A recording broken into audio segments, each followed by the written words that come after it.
Un nouveau bébé dans le monde du livre au Bénin.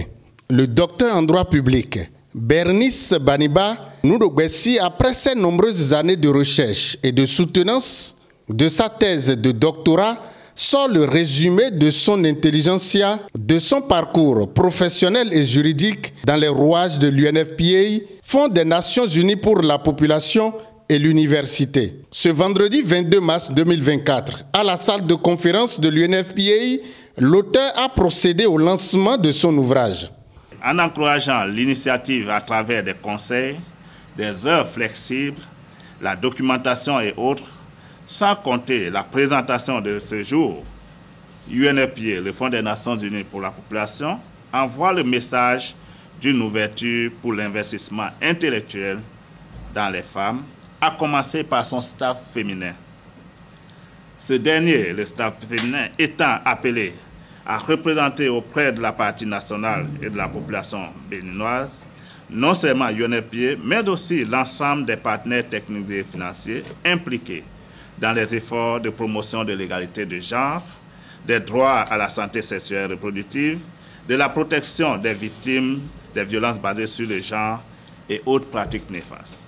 Je voudrais encore remercier tous ceux qui ont contribué à l'investissement dans la production de cet ouvrage. Contribution du Fonds des Nations Unies pour la population à la protection des droits de l'homme en Afrique de l'Ouest, étude comparée des cas du Bénin et du Ghana.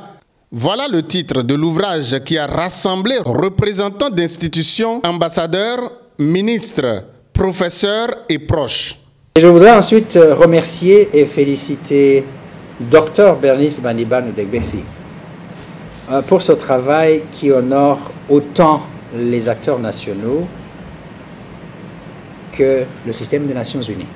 Je voudrais ici féliciter monsieur le représentant et à travers lui ses prédécesseurs qui ont permis l'aboutissement de cette noble initiative.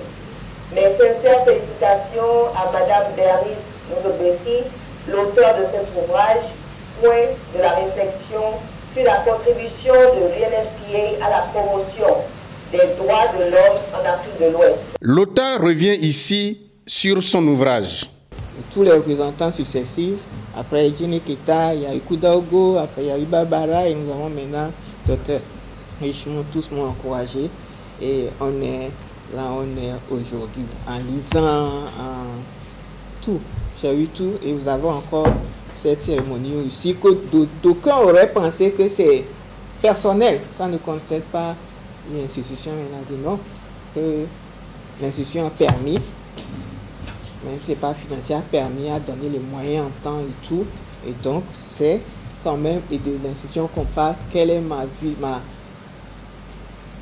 la vue que je projette sur l'institution, qu'est-ce que je comprends de l'institution, quel est mon feedback sur ce que j'ai vécu jusque-là, parce que je n'ai parlé que de mon domaine de compétences et d'attribution. Et tout en associant ça avec l'analyse juridique, ce qui n'est pas facile parce que ce n'est pas du tout le même niveau de réflexion intellectuelle, pas du tout. Mais il fallait faire cet exercice et grâce aux professeurs que j'ai eu, on a pu faire cette sortie-là. Ce livre de droit et du résumé des actions menées par l'UNFPA dans les deux pays de l'Afrique de l'Ouest est déjà disponible dans les librairies du Bénin et de la sous-région.